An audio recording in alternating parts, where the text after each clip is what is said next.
First of all, everyone, a happy new year, and hopefully 2023 will be a pretty normal year compared to the previous ones. Either way, let's start 2023 with a new review of the IQOO 11. And I have some other videos about it, so link in the description where you can check those out. But let's see what I think about the IQOO 11. The first phone with the Snapdragon 8 Gen 2. Is it the best? No clue realistically, but we'll find that out of course in a later process. But what I can straight away tell you is that I noticed a big improvement over the Snapdragon 8 Gen 1 and also some decent upgrade compared to the Snapdragon 8 Plus Gen 1. But of course, a phone isn't just purely the CPU, even though it matters, with now some phones creating their own heat source for instance, especially phones with the Snapdragon 8 Gen 1. But let's straight away just explain what I like about the IQOO 11. And let's make it a top 4. And surprisingly, it isn't the CPU that is on position 1. It's actually the display. Well, yes, with the display size of 6.78 inches, it is a really large display, but there is a lot to like about it. It has an LTPO4 AMOLED display with a refresh rate of 144Hz, a 1440p resolution, and of course a max brightness of 1800 nits, making this display easily readable in any conditions. Not to mention that with the 144Hz refresh rate, it is buttery smooth. So when it comes to the display, this is the one thing that I really like about it.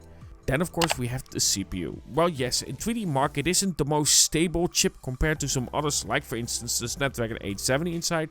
The performance is still better and heating is far less of an issue compared to some phones that had the Snapdragon 8 Gen 1 and of course the 8 Plus Gen 1.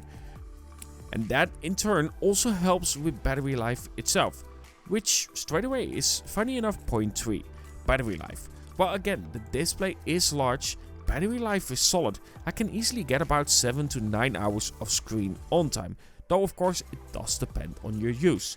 If you are a light user however, I can easily imagine making it 2 days with a phone like this, even with such a large display that of course drains more battery compared to a phone that has a smaller one. Then of course we have to discuss the camera. Well, I don't think this is the best feature for the phone itself. There are some things that I really like about it. For instance, low light. It is very capable, with some great shots being made on it. And this is also down to now having that V2 ISP chip inside, helping out in those situations. I also have to praise it that we get some effects that we have on, for instance, my Vivo X80 Pro. This includes my favorite effect that is called the vintage filter or vintage effect. It allows for some amazing shots, adding that style that I truly like. And it's the one thing that I love, for instance, on my Vivo X80 Pro. So having this on my IQOO 11 is something that I'm truly happy about. Even though the ultra wide is a bit less admittedly, it does have a pretty decent zoom lens, which of course does allow for some nice depth of field. Either way, time to showcase some images and of course video recording capabilities as well.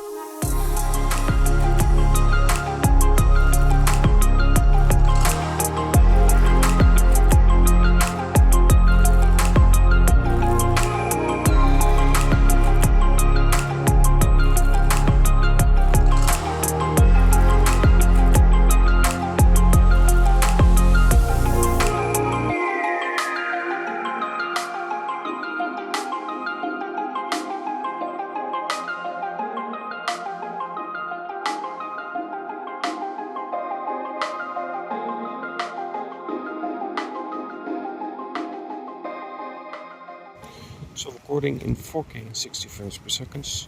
I do have a separate video focusing fully on the camera where I do test out different settings as well, including 8K recording, which it does support. But this is 4K 60 frames per second. And you can check that one out of course in the link in the description. With 4K and 60 frames per second you cannot change it to the ultra wide. However, if you are recording at 1080p and 30 frames per second, you can change it to the ultra wide. 60 frames per second, however, does not allow that. And then we have a bonus round. This is of course only for the BMW version, which I have knowledge of, and not the other one, because I don't know how that one feels in hand. But I have to give it credit for having such a nice texture. It feels so nice holding this phone simply because of that texture. Not to mention that I'm living on the edge, because I haven't used the case for it, because of the texture on the back. I truly love the texture on the back, it just makes that phone feel so much better in the hand. Now, no phone is perfect, and this includes the IQOO 11, with no surprise the lack of a 3.5mm headphone jack and a micro SD. This is a real shame. Gladly, we do get a charger included, but having those basics covered is important for me, and it's a real shame to see that more and more phones don't have it, even mid-range phones from, for instance, Samsung. And while I think that the display is stunning as stated, I will have to say it is too large for my own taste. While watching content on it is good, it is harder to reach the top if you want to go to the settings and so on. It simply is quite large. And realistically, I would also have to give it to the ultra-wide sensor. The ultra-wide sensor is an 8 megapixel resolution, and I wouldn't say that resolution is everything, because simply put, it isn't. But I would love to see a better ultra-wide on a phone like this.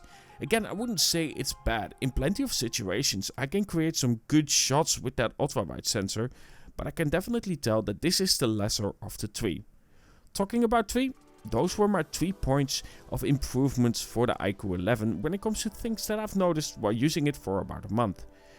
Also, I can at least say that I'm better at scoring than Rolling Stones, seeing how they listed Michael Jackson so low on that list. So at the end, the IQOO 11, of course, as always, there are some basics that I find important that are missing. The 3.5mm headphone jack and of course the micro SD slot. But apart from that, let's look past that, because those are our own preferences and a lot of phones simply have this same approach these days. What do I think at the end?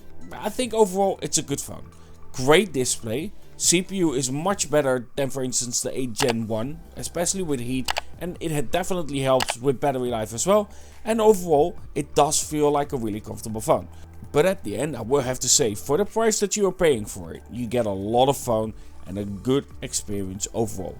Again though, it is quite large, but honestly I really have a little to complain about it, and I really do love that we actually have some FIFA filters here on it as well, especially the vintage one, because that one is my favorite on the Vivo, next to the natural of course.